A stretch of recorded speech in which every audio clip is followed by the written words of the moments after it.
महाराष्ट्र में कोरोना के मामलों में बड़ी गिरावट, एक दिन में 37,236 केस। महाराष्ट्र में कोरोना से एक दिन में मृतकों की संख्या भी घटी, 549 लोगों की मौत। महाराष्ट्र में तेजी से बढ़ रहा है कोरोना से ठीक होने वाले मरीजों का आंकड़ा, एक दिन में 61,000 से ज्यादा मरीज ठीक हुए। महाराष्ट्र के ग्रामीण इलाकों में अभी नहीं घट रहे कोरोना के मामले, विदर्भ के इलाकों में बुरा हाल।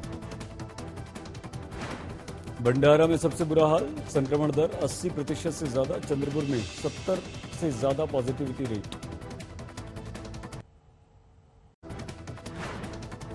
मुंबई में आज कोरोना के 2000 से भी कम केस, 24 घंटों में करीब 1800 मामले, 74 की मौत। पिछले 48 घंटों में मुंबई में कोरोना से 2 पुलिस अधिकारियों की मौत। मुंबई में कोरोना ने अब तक 113 पुलिस अधिकारियों की जान ली।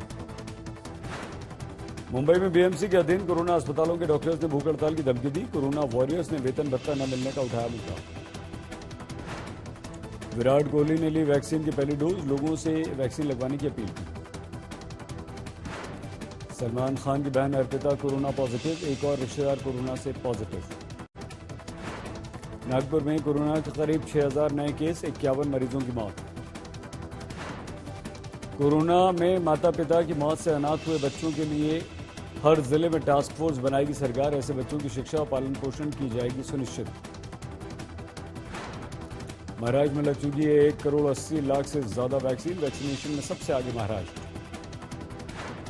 महाराष्ट्र के कैबिनेट मंत्री छगन भुजबल ने मुख्यमंत्री को पत्र लिखकर पत्रकारों को फ्रंटलाइन वर्कर्स का दर्जा दिए जाने की मांग की। गुजरात में 24 घंटे में सामने आए 11,500 से ज्यादा नए मरीज, एक दिन में 117 लोगों की गई जान। नांदेड़ में दिन दहाड़े व्यापारी से 15 लाख रुपए की लूट, व्यापारियों में हड़कंप मचा। 295 अंकों की बढ़त के साथ 49,502 पर बंद हुआ सेंसेक्स, निफ्टी में 119 अंकों की बढ़ोतरी। 48,000 के पार पहुंची सोने की कीमत, चांदी की कीमत 530 रुपए की बढ़ोतरी, 72,000 रुपए प्रति 10 ग्राम। कोरोना की दूसरी लहर में बिगड़ी स्थिति, बैंक बकाया के भुगतान के लिए 6 महीने का मोरेटोरियम, सुप्रीम कोर्ट में याचिका। ऑटो इंडस्ट्री पर जारी है कोरोना का कहर, गाड़ियों के रजिस्ट्रेशन में सालाना 30% की गिरावट।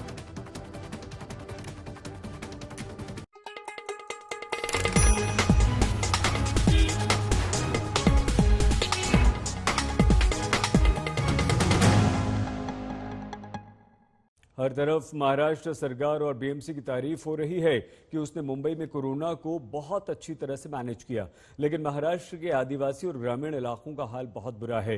वहां मेडिकल सुविधाएं नाम मात्र को हैं। ऑक्सीजन सिलेंडर के लिए मरीजों को 5-5 दिन का इंतजार करना पड़ रहा है। देखिए मुंबई से थोड़ी ही दूर स्थित पालघर के आदिवासी गांवों से हमारी संवाददाता पंकज उपाध्याय की ये एक्सक्लूसिव रिपोर्ट।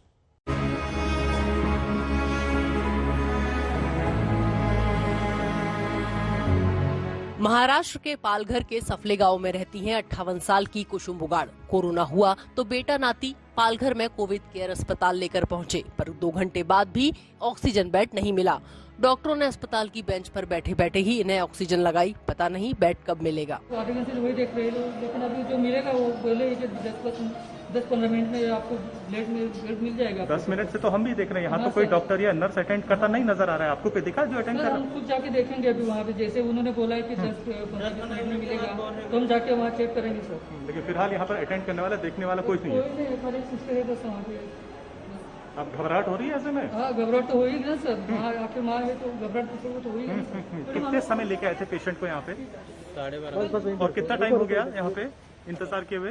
अभी तो 1.5-2 घंटा। 1.5-2 घंटे से बस कुर्सी में, और ऑक्सीजन कुर्सी में ही दिया जा रहा है? नहीं, अभी इधर बोल रहे हैं लेके आने को। अच्छा, 2 घंटे तक पेशेंट को कुर्सी में बिठाए रखा। हमने देखा वहाँ तो कोई अटेंड करने वाला भी नहीं। अभी यहाँ क्या बोला? अभी हम लोगों को बेड उपलब्ध किया है, उन लोगों ने दिया या आश्वासन दिया? आश्वासन मतलब अभी वो लाने के लिए बोल रहे हैं। अच्छा, अभी लाने के लिए बोले 2 घंटे बाद।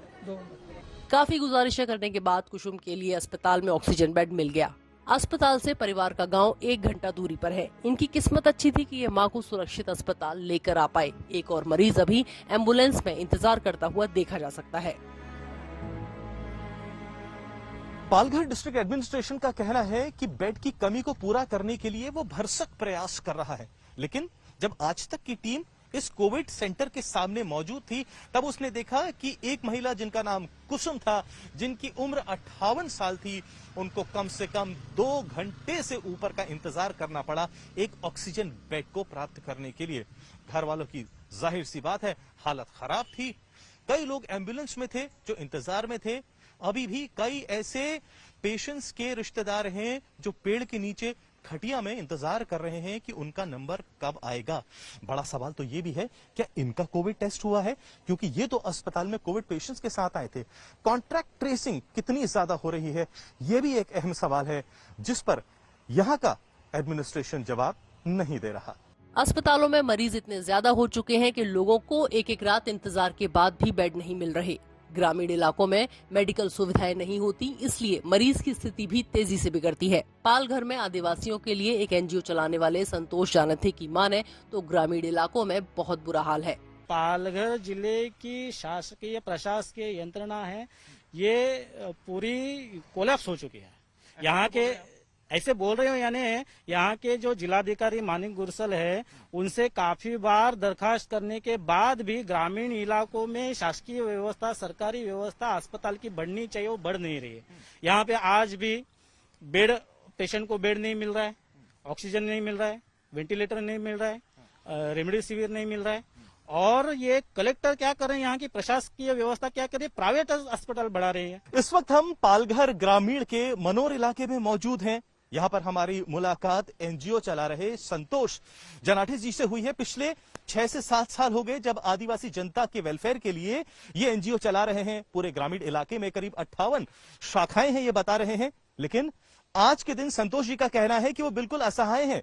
कोविड ने जब विकराल रूप धारण कर लिया है, ऐसे में इनका कहना है ग्रामीण इलाके में ना तो कोई डेडिकेटेड एम्बुलेंस है, ना ही यहां पर कोई अवेयरनेस प्रोग्राम चलाया गया है, ना ही ट्राइबल पॉपुलेशन की सुध लेने के लिए प्रशासन कभी भी हरकत में आता है।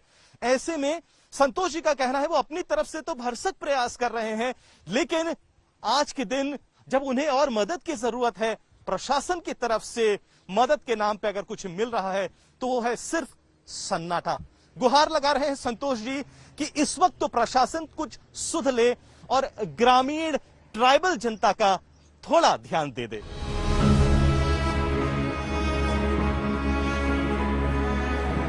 छाया को अपने रिश्तेदार के लिए ऑक्सीजन बेड जुटाने में 5 दिन लगे, जबकि उनकी हालत गंभीर थी। परवेला मध्ये दवाखान्यात होते, आम्ही जाम परेशान होते। त्याला इथे आणलेला बाटला लावला, पण आम्हाला कोणाची मदत नाही भेटली।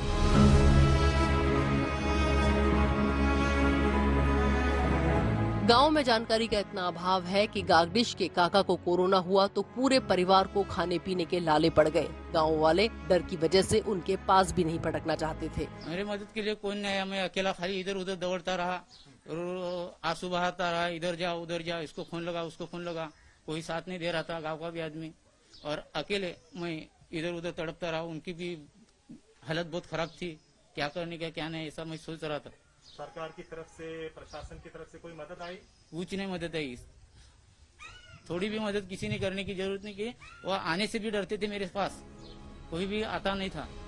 गांव के युवाओं की शिकायत है कि यहाँ कभी कोई अधिकारी उनकी खबर लेने नहीं आया। अब एक बात यह भी है जो जान लेनी चाहिए कि आखिर ग्रामीण इलाके में प्रशासन कितना मुस्तैद है, आखिर कितनी चुस्ती से वह काम कर रहा है।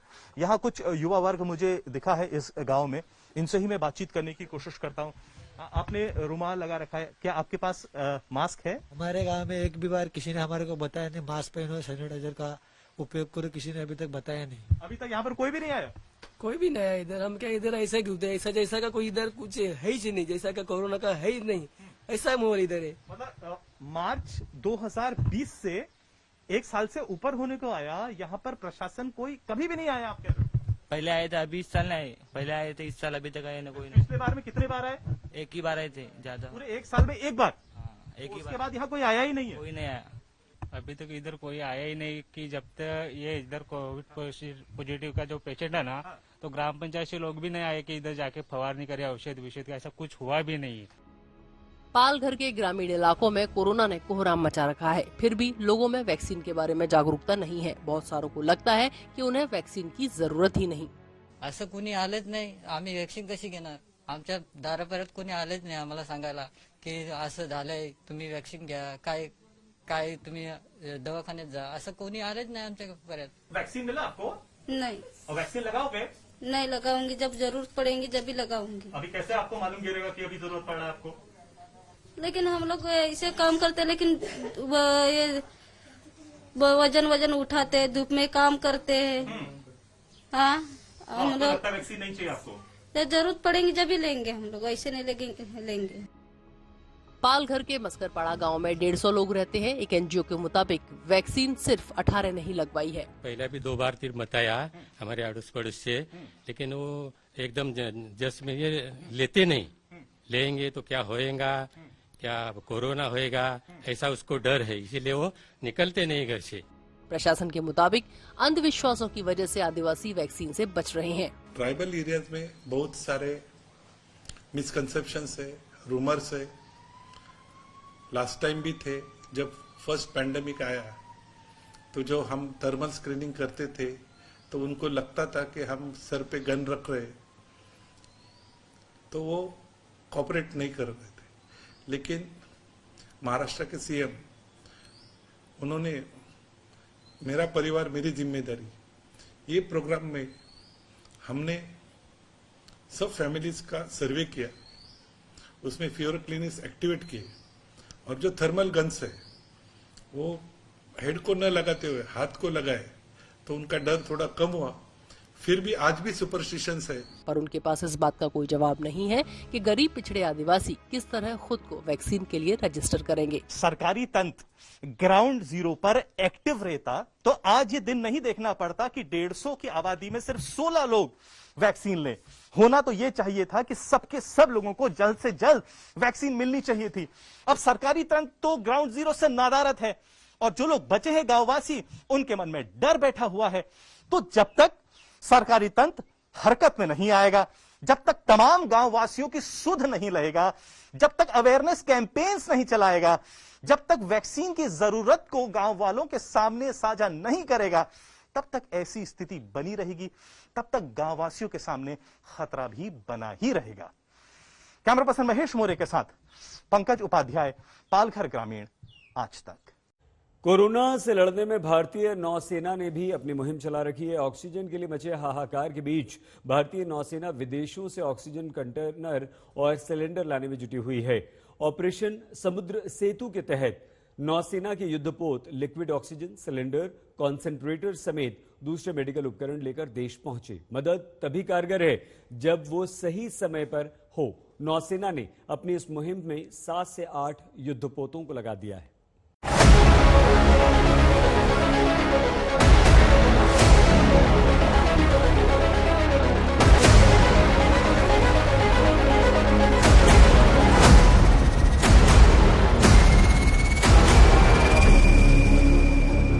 भारत का समुद्र प्रहरी आईएनएस त्रिखंड वैसे तो दुश्मनों को गहरे पानी में डुबोने वाला महारथी है, लेकिन जब बात देश के लोगों की जिंदगी बचाने की आई तो सांसों से भरे ऑक्सीजन के टैंकरों को लाने में जरा भी देर नहीं हुई।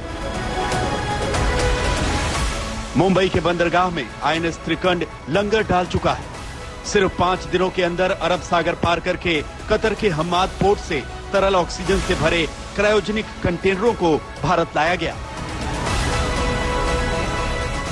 आईएनएस त्रिखंड से करीब 40 टन लिक्विड ऑक्सीजन लाई गई। इससे बड़ी मात्रा में मरीजों के लिए ऑक्सीजन गैस की सप्लाई सुनिश्चित हो पाएगी। नौसेना एक बार फिर से देशवासियों की मदद के लिए सामने आ गई है। सामने है आईएनएस त्रिखंड, और त्रिखंड के ऊपर ये जो बड़े 2 टैंकर्स आप देख रहे हैं, इसमें लिक्विड मेडिकल ऑक्सीजन भरी हुई है, जो फ्रांस की सरकार ने भारत को मदद के तौर पर दी है।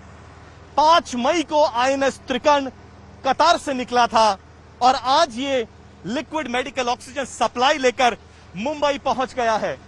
जो ये 2 बड़े आप कंटेनर्स देख रहे हैं, हालांकि इनकी कैपेसिटी 27 टन की है, लेकिन इन दोनों कंटेनर्स में 20-20 metric tonne liquid medical oxygen इस वक्त भरी गई है।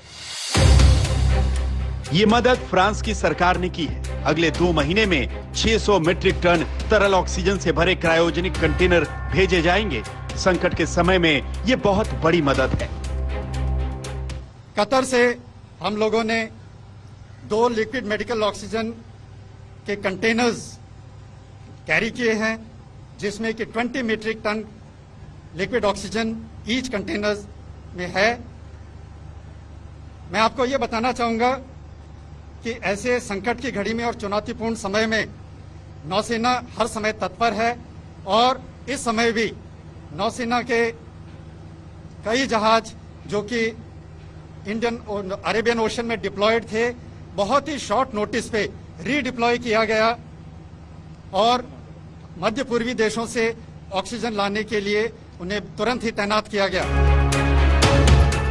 अच्छी खबर यह भी है कि नौसेना का युद्धपोत ऐरावत सिंगापुर से 20 मीट्रिक टन क्षमता वाले 8 क्रायोजेनिक ऑक्सीजन टैंकर लेकर विशाखापत्तनम पहुंच चुका है। इसके अलावा आईएनएस ऐरावत में 3150 खाली सिलेंडर, 500 भरे सिलेंडर और 10,000 रैपिड एंटीजन टेस्टिंग किट भी है। आप समझ सकते हैं कि इस महासंकट में ये मदद कितने लोगों के काम आ सकती है। जिस समय हमें ऑर्डर मिला तो ऐरावत तब विशाखापट्टनम में था। 24 अप्रैल को यहाँ से सेल किया सिंगापुर के लिए। 25 अप्रैल को हमने जलाश्वा को सेल किया साउथ ईस्ट एशियन कंट्रीज की तरफ से। और ऐरावत सिंगापुर में जाकर ऑफ कोर्स फ्यूल लिया है, ऑपरेशनल टर्न अराउंड किया है, सप्लाईज पिकअप किए हैं और अब वापस आया है। आईएनएस कोलकाता युद्धपोत भी कतर और कुवैत से जरूरी चिकित्सा उपकरण लेकर कर्नाटक के मंगलौर बंदरगाह तक कभी भी पहुंच सकता है। इस युद्धपोत में ऑक्सीजन कंटेनर है। इसमें 400 से ज्यादा ऑक्सीजन सिलेंडर होंगे। भारतीय नौसेना ने अपने 7 युद्धपोतों को कोविड से लड़ने वाले राहत मिशन के लिए तैनात किया है। INS Kolkata, INS Kochi, INS तलवार, आईएनएस टाबर, आईएनएस त्रिखंड, आईएनएस जलश्य और आईएनएस ऐरावत, सभी युद्धपोत दुनिया के अलग अलग देशों से भारत को दी जा रही मदद को देश तक पहुंचा रहे हैं। अब तक अमेरिका, रूस, France, Germany, Australia, Ireland, Belgium, Romania, Luxembourg, Singapore, पुर्तगाल, स्वीडन, न्यूजीलैंड, कुवैत और मॉरिशस से भारत को मदद दी गई है। I've had foreign ministers saying, look, I'd like to do this. There are people who call up simply to say, look, I'm at least morally with you. कहते हैं वक्त पर जो काम आए उससे बड़ा साथी कोई और नहीं। कोरोना महामारी के दौरान मरीजों को जितनी मदद मिले उतना अच्छा है, क्योंकि त्रासदी बहुत बड़ी है और इस लड़ाई में वायुसेना की तरह नौसेना भी अपनी अहम भूमिका निभा रही है। भारतीय नौसेना के जांबाज अफसर इस मिशन को अंजाम दे रहे हैं। आपको याद होगा, पिछले साल भारतीय नौसेना ने वंदे भारत मिशन के तहत ऑपरेशन समुद्र सेतु का शुभारंभ किया था, जिसके तहत मालदीव, श्रीलंका और ईरान में करीब 4000 फंसे हुए भारतीयों को पूरी सुरक्षा के साथ स्वदेश लाया गया था। मुंबई से पंकज उपाध्याय के साथ आज तक ब्यूरो। कोरोना काल में जिनसे सबसे ज्यादा उम्मीदें थीं, जो बहुत कुछ कर सकते थे, उन्होंने सबसे ज्यादा हमें निराश किया। और उन लोगों में सुपर हीरोज मिले जो बहुत ही आम लोग हैं। हम लोगों के बीच में से ये सुपर हीरोज आए हैं। इन्होंने अपना फर्ज निभाया है और फर्ज ऐसे निभाया कि हैरान कर गए। ऐसे ही एक सुपर हीरो हैं बदलापुर की एक प्रेग्नेंट डॉक्टर जो कोविड केयर सेंटर में ड्यूटी कर रही हैं।